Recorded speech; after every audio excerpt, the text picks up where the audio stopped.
At ayan mga ka-crypto, magti-technical analysis po tayo sa video na ito dito kay Shiba Inu. Pero bago po natin gawin yan, ay pag-usapan po muna natin ang isang importanteng bagay dito. At ayan, bakit nga ba akala ng marami na bagay itong si Shiba Inu para sa mga beginners o baguhan?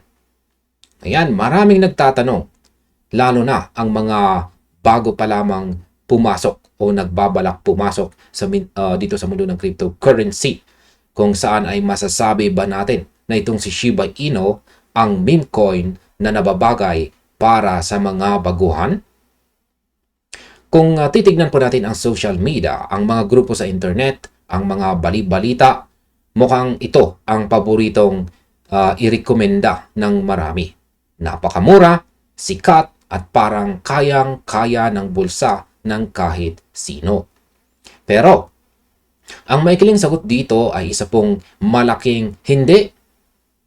Kahit na napasikat itong si Shiba Inu at napakamura ng presyo nito kada token, hindi ito ang pinakamainam na coin para sa isang baguhan na nag-aaral pa lang mag-invest at sumubok sa crypto market. Kaya sa video na ito ay magkakaroon po tayo ng isang malalim, tapat at seryosong pagsusuri kung bakit hindi po ideal ang token na ito para sa mga nagsisimula.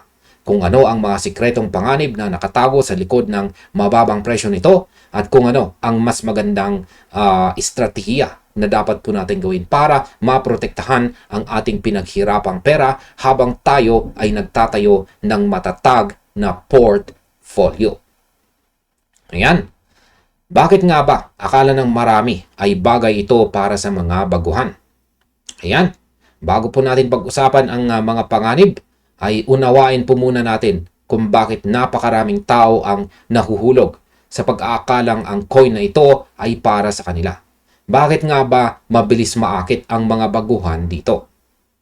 Meron pong dalawang pangunahing dahilan. Ang una ay ang tinatawag po nating unit bias. Ito ang psychological na epekto kung saan mas gusto ng mga tao na makakita ng malaking dami ng hawak na piraso. Sa halagang 500 piso o 500 pesos bilang halimbawa, kung ibibili mo ito kay Bitcoin, makakakuha ka lamang ng napakaliit na bahagi o fraction na puno ng decimal points. Ngunit, sa parehong halaga, kung ibibili mo ito kay Shiba Inu, makakabili ka na agad ng daang-daang libo o milyong piraso ng token.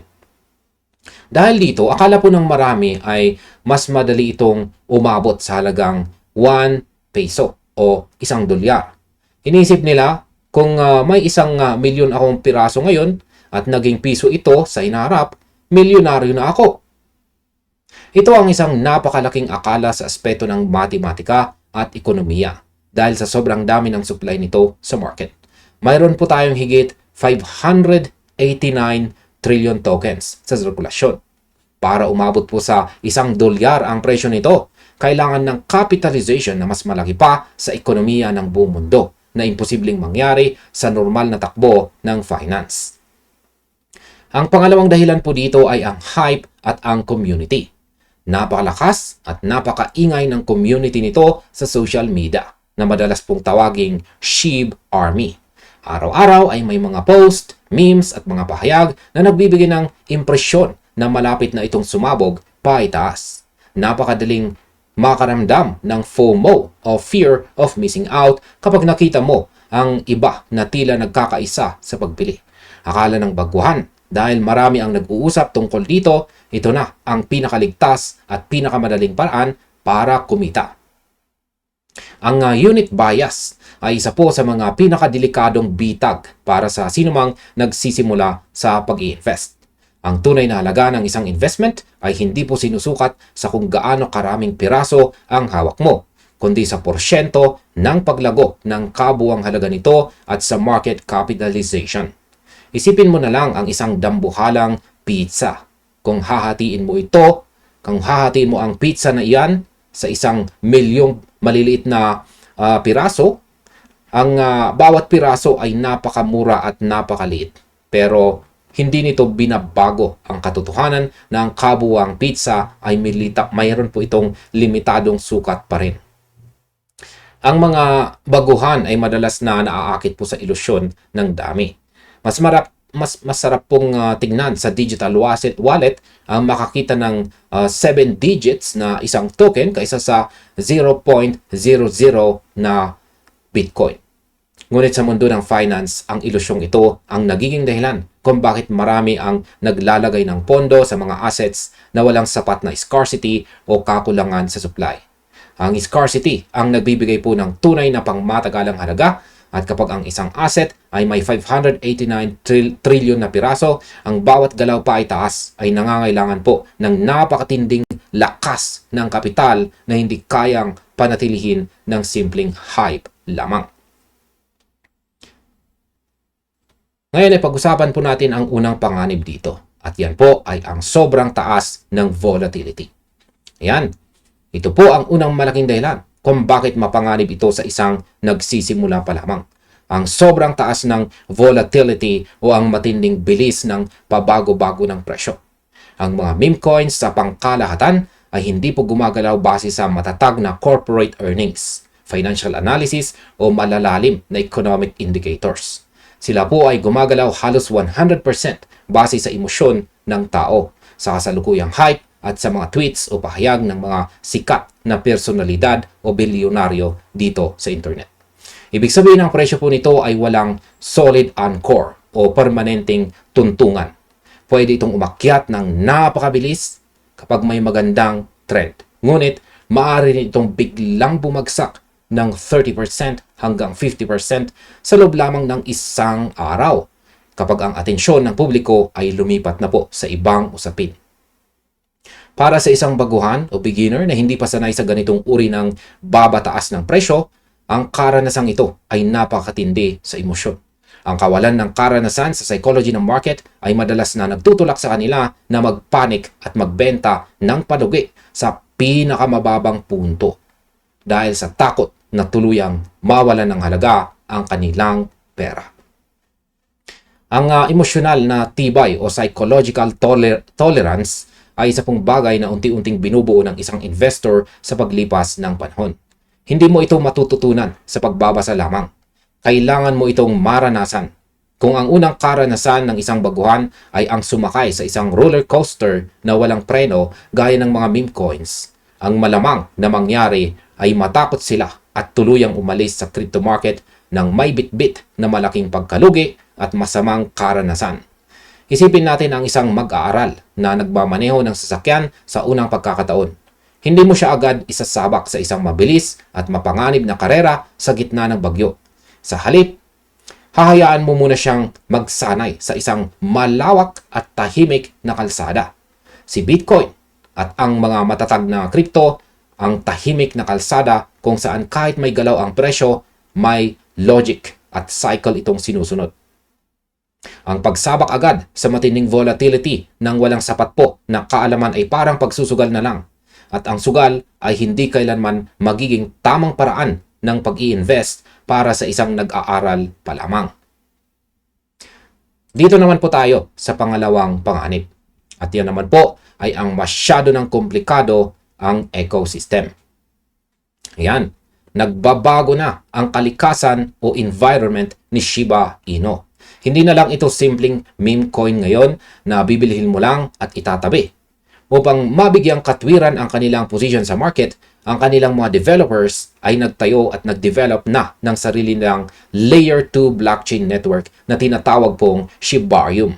Bukod dito, mayroon na po silang sariling decentralized exchange or Shiba Swap, mga koleksyon ng mga NFT at saka iba't ibang uri ng tokens sa loob ng kanilang ecosystem gaya ng Bone at saka Leash.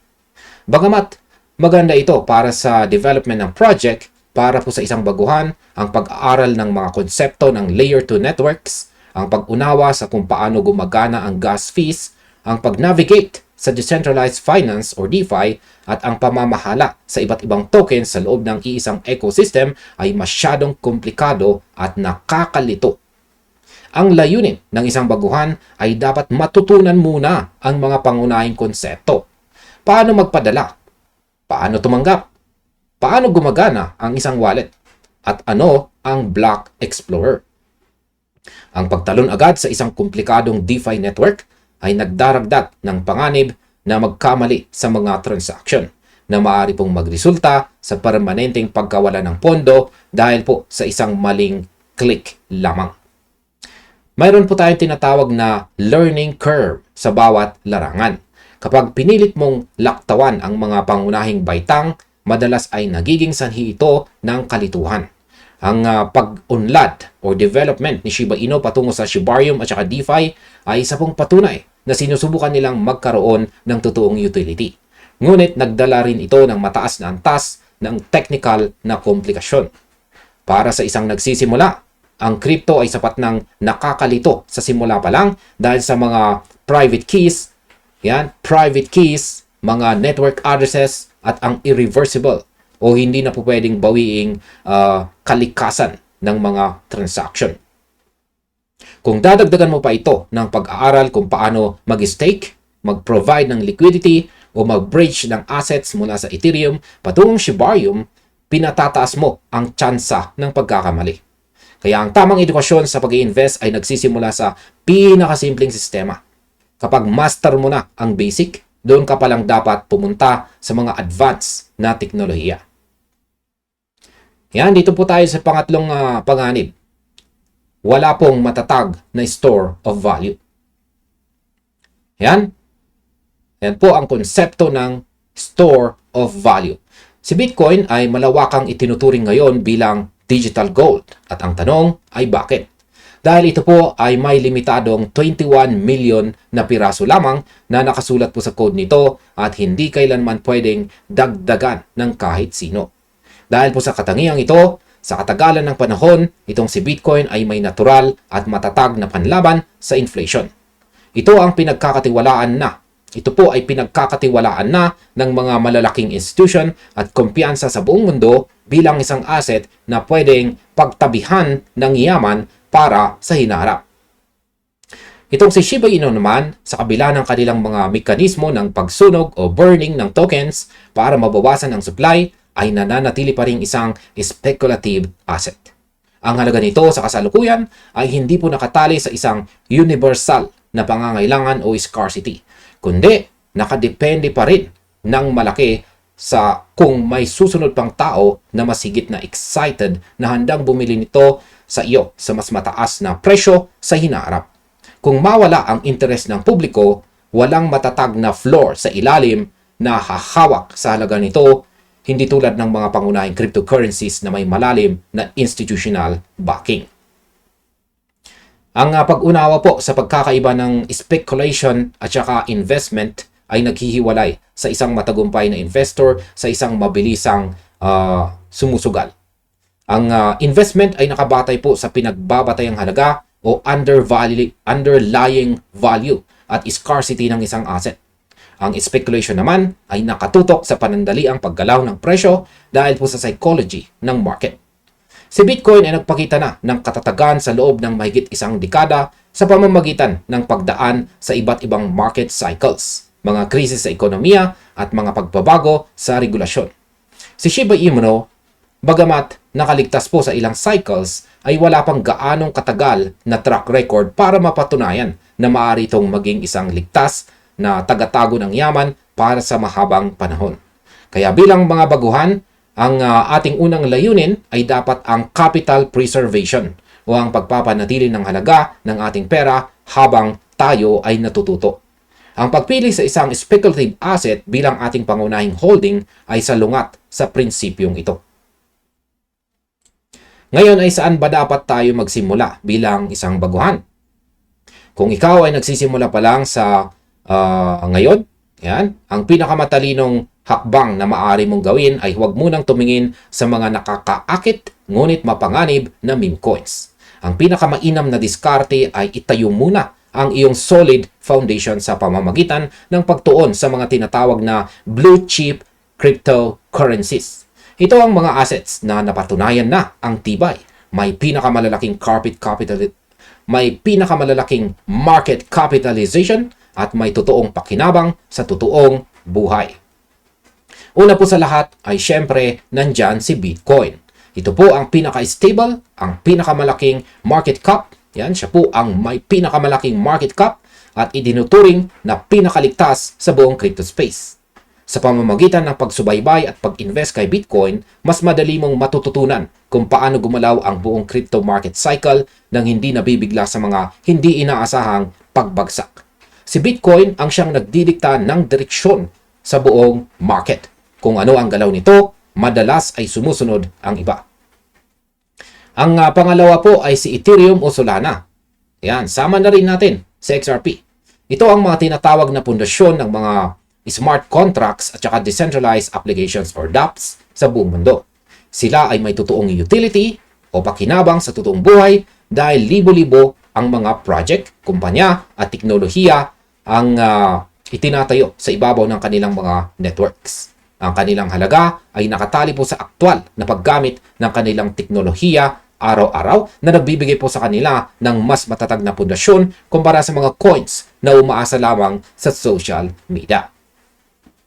Isipin natin ang pagtatayo ng isang bahay. Hindi mo sisimulan ang paggawa sa pamamagitan ng paglalagay ng mga magagandang dekorasyon sa bubong. Sisimulan mo ito sa paghukay at paglalagay ng matigas na semento para sa pundasyon. Ang Bitcoin, ang mga blue chip coins, ang iyong semento. Sila po ang magbibigay ng katatagan sa iyong portfolio upang kahit magkaroon ng yanig, yan, or lindol sa market, hindi po tuluyang magiba ang iyong pinansyal na position.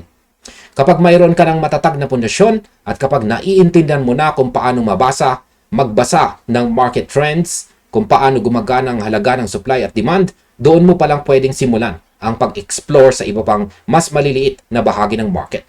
Ang pagbuo ng yaman dito sa crypto ay isang marathon. Hindi po ito mabilisang takbuhan. Ang mga taong nagmamadaling yumaman sa pamamagitan ng pagtalon agad sa mga pinakamapanganib na assets ay sila ring madalas na nawawalan ng kapital sa pinakamabilis na paraan. Ayan, ang ating kabuuan dito ay wala pong masamang bumili. Hindi naman po masamang bumili ng Shiba Inu o iba pang mga meme coins kung ang layunin mo lang naman ay subukan ang sistema, maranasan ang bilis ng transaction o maging bahagi ng isang makulay na community para sa kaunting kasiyahan. Hindi ito bawal at maaari itong maging bahagi ng iyong karanasan sa pag-aaral. Ngunit gawin mo lamang ito pagkatapos mo nang maunawaan ang mga pangunahing prinsipyo sa likod ng Bitcoin at ng mga blue chip assets. At ang pinakamahalaga sa lahat, maglagay ka lamang ng maliit na halaga. Yung perang handa mo nang ituring na talo o nawala bago mo pa man i-click ang button na buy. Huwag kang maglalagay ng pera na nakalaan para sa iyong mga pang-araw-araw na pangangailangan, ipon para sa pamilya o emergency fund sa isang asset na may ganito kataas na antas ng panganib. Ang matalinong pag-i-invest ay palaging nagsisimula sa edukasyon at pamamahala ng panganib o risk management. Sa pamamagitan ng pag-una sa kaalaman bago ang kapital at sa pagpili ng mga matatag na assets sa simula, masisiguro mo na ang iyong karanasan sa cryptocurrency ay magiging isang produktibo at ligtas na hakbang patungo sa iyong pinansyal na pangarap. Yan, dito na po tayo sa daily chart time frame ni Shiba Inu para magkaroon po ng konting technical analysis sa posibleng magiging galaw nito sa hinaharap. Nakikita po natin dito na nitong mga nakalipas na araw ay bumagsak po itong si Shiba Inu pero bumuo po siya ng mga rejections dito. Yan, lagyan po natin ng isang horizontal line sapagkat meron po tayong nabuong isang support dito. Palitan po natin ng kulay red sapagkat kulay red, kapag ang color coding po natin dito kapag nakikita natin ay kulay red is support po yan. Kulay green is resistance. Ngayon ang nakikita ko pong posibleng magiging galaw ni Shiba Inu dito, yan ay mukhang magko-consolidate po siya dito. Possible po na magko-consolidate siya dito kung hindi po niya magagawang basagin yung bagong support natin dito. Yan, magko-consolidate lamang po siya. At kung tinatanong mo kung may chances pa ba siyang tumaas ngayon, is sa tingin ko is mababa po yung chances na aangat siya ngayon. Kasi bearish na bearish po ang mga signals at saka Yan, mga indicators natin dito. Signals mula sa mga indicators natin ay napaka-bearish. Kung sinabi po nating bearish is malakas po ang pwersa ng mga sellers o yung mga nagbebenta. Ang isa pang binabantayan natin dito is kung bumigay po yung support natin dito is mataas po yung chances, yan, mataas ang posibilidad na babagsak po itong si Shiba Inu dito sa ating sunod na major support dito sa ibaba. At yan na po ay nasa 50 digits, 511 na presyo. Maaari po siyang bumagsak hanggang dyan. Kaya binabantayan po nating maigi ang panibagong support natin dito. At may posibilidad po na mangyari ito kasi bearish na bearish po ang momentum natin. Siguro kung sa ngayon po kasi is medyo nanghihina po yung bearish natin. Pero sa tingin ko ay baka humihinga lamang po ang mga sellers. At pagkatapos po nilang magpahinga ay baka dito na po nila tuluyang babasagin ang ating support dito at magpapatuloy ito sa pagbagsak. Pero ayan, hindi pa rin po tayo nakakasiguro dyan. Malalaman lamang po talaga natin kung ano ang magiging reaksyon ng presyo ni SHIB dito sa ating panibagong support dito. Kung mababasag ito, kung mababasag ba ito o kung tatalbog siya dito. Kung tatalbog po siya rito, ang posibilidad is magsa-sideways lamang po siya hanggang sa lumabas or may magpakitang bullish momentum ang ating mga indicators dito. Kaya ayan po ang aking nakikita na posibleng magiging galaw ni Shiba Inu sa mga paparating na araw. At ayan mga ka-crypto, hanggang dito na lamang po tayo sa video na ito. Marami pong salamat sa inyong panunood.